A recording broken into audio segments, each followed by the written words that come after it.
Este GIF es una obra maestra tan densa que me extraña que no haya colapsado en un agujero negro de pura excelencia artística que se trague la ridícula relevancia del resto de obras audiovisuales preexistentes. Este hito para las eras merece un análisis pormenorizado de sus maravillas, y me siento honrado de tener el privilegio de intentar ofrecer algo parecido a ello.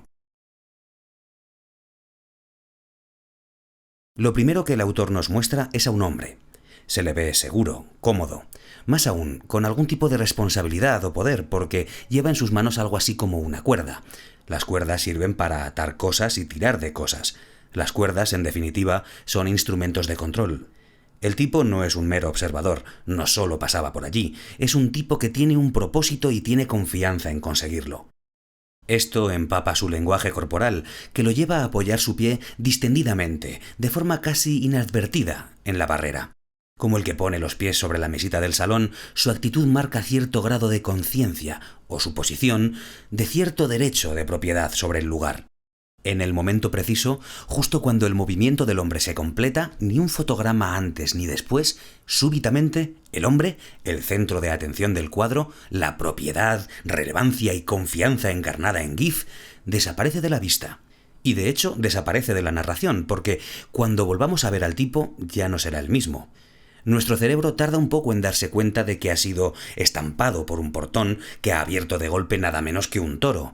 No hemos visto el golpe, lo ha tapado el propio portón, pero su obvia inevitabilidad nos congela durante la fracción de segundo que le cuesta a la cuerda que sostiene el fulano dar un latigazo y tirar del portón para que nos revele cómo el hombre no solo ha caído, sino que aún rebota y derrapa con sus posaderas, consciente pero sin control. A nivel simbólico, que la cuerda, un símbolo de control, termine ocasionando la revelación de la derrota total del ego, resulta una ironía sutil pero demoledora.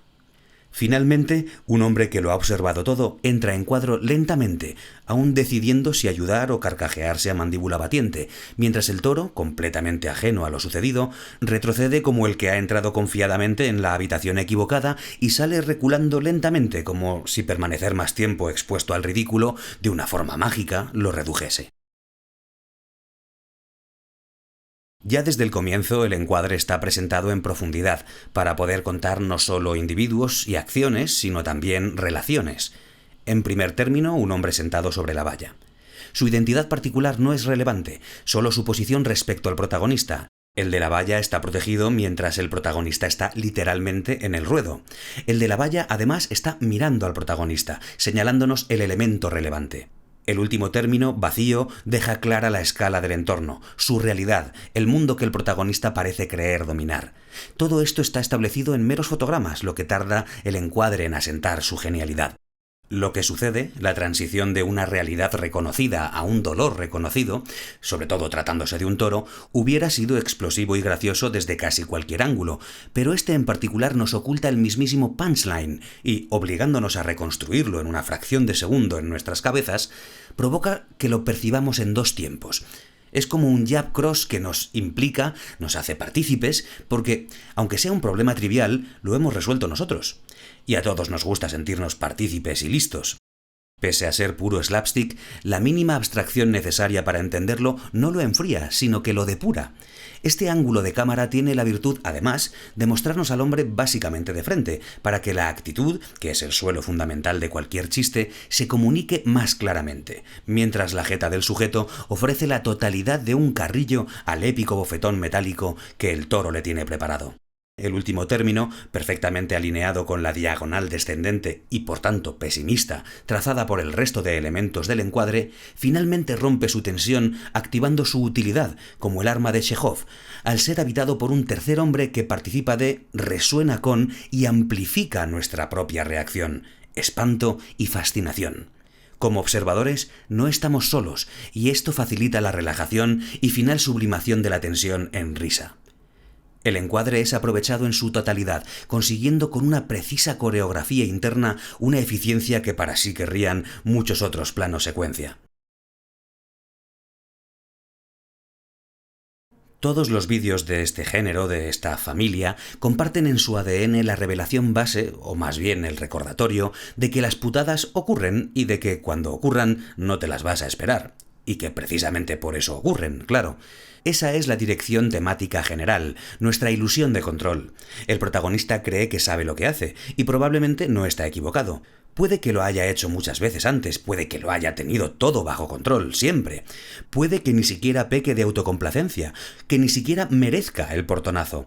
Entonces, ¿se trata de una visión derrotista? ¿Viene a decir que somos víctimas del caos? ¿Que nuestros actos, en una aberración estadística de una fracción de segundo, pierden todo su valor, su mérito y su propósito? Quizá, si la ruptura de la expectativa de control la trajera un agente del caos, como un rayo. Pero la riqueza simbólica de esta obra nos sumerge en una apreciación menos evidente y más sofisticada. El símbolo elegido por el autor es un toro, un animal fortísimo, irracional y aterrado. Como hemos dicho antes, el hombre no solo pasaba por ahí, no es casual que esté ahí, y está ahí con un propósito que incumbe al toro y su control. No es el caos el que actúa realmente, es una consecuencia de lo que el hombre hace expresándose a través de un canal que él no ha podido prevenir o siquiera prever.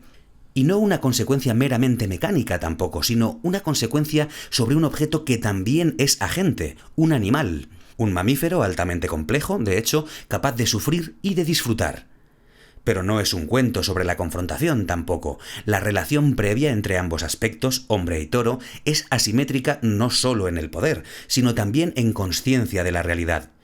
Aun de estar implícito por el contexto, el toro no es consciente de estar enfrentado al hombre como sí lo es el hombre. Aun de no haber pretendido molestar al animal, aun de haberse tratado de un mero transporte, por ejemplo, o incluso una intervención médica para ayudarlo, el toro hubiera respondido igual ante un encierro incomprensible e insoportable para él. La fuente del dolor del protagonista no es un ataque, sino una huida.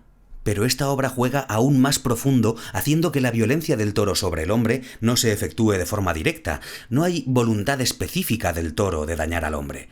La ruptura del control deviene, en realidad, de un efecto secundario del entramado de control alrededor del toro, del que el hombre es un partícipe confiado, independientemente de la moralidad de sus intenciones. Si alguien está repartiendo justicia, no es el toro, entonces, sino nosotros, que valoramos el resultado en función de lo que suponemos sobre las intenciones del hombre. De haber sido un veterinario, la misma acción sobre el toro, con su misma reacción sobre la puerta, adquiriría un tono radicalmente distinto, como una antimoraleja. Esta simbología de cierta conexión por entorno y cierta desconexión por la acción, al no ser una acción-reacción directa, sino algo conectado pero circunstancial y azaroso, añade una abstracción separante, una maleabilidad de la imagen poética que permite aplicar el tema expuesto a muchas escalas, desde la psicoanalítica, hablando de la relación entre diversas partes o aspectos de nuestra mente, como el consciente representado por el hombre y el inconsciente representado por el toro, a la geopolítica, hablando de la injerencia imperialista y las consecuencias no tan sorprendentes del miedo generado por sus secuelas, pasando por las escalas de relación familiar, laboral, etc. Incluso el epílogo, el tercer hombre entrando en escena, añade un extra a la discusión, la dimensión de la percepción social. El hecho no solo ocurre para un espectador descarnado, virtualmente inexistente en la realidad del protagonista, como lo somos nosotros, el público, sino que también es presenciado por un elemento del propio entorno del hombre. Alguien que lo conoce y que ha presenciado desde una posición privilegiada la destrucción total de la ilusión de control y poder del protagonista. Independientemente del grado de empatía que reciba el hombre de la cuerda tras el sopapo, el ridículo, ignorado o abusado, estará ahí, causando un dolor específico mucho tiempo después de que el de las napias del protagonista haya desaparecido. La herida más profunda y duradera no es física, es espiritual, social o histórica.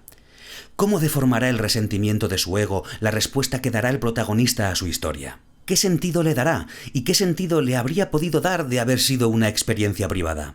¿Cómo el mero hecho de ser percibido por la sociedad condiciona el crecimiento personal y cómo, como sociedad, deberíamos responder al respecto? ¿Es la risa, por natural, moral? La combinación de símbolos es tan acertada y fructífera a todos los niveles que hasta sabe aprovecharse de los específicos de la época en la que se emite, con toda la polémica en torno al toreo, ampliando de paso la exploración moral, si se quiere, a la discusión sobre la definición de crueldad y su aplicación a no humanos. En cosa de 3 segundos, el autor logra empaquetar casi fractalmente, una y otra vez sobre los mismos símbolos, excusas para discusiones profundas al nivel del mejor Cervantes. En definitiva, un GIF ejemplar, que establece por sí solo una escala sobre la que valorar el resto de obras que vengan a continuación. 5 estrellas.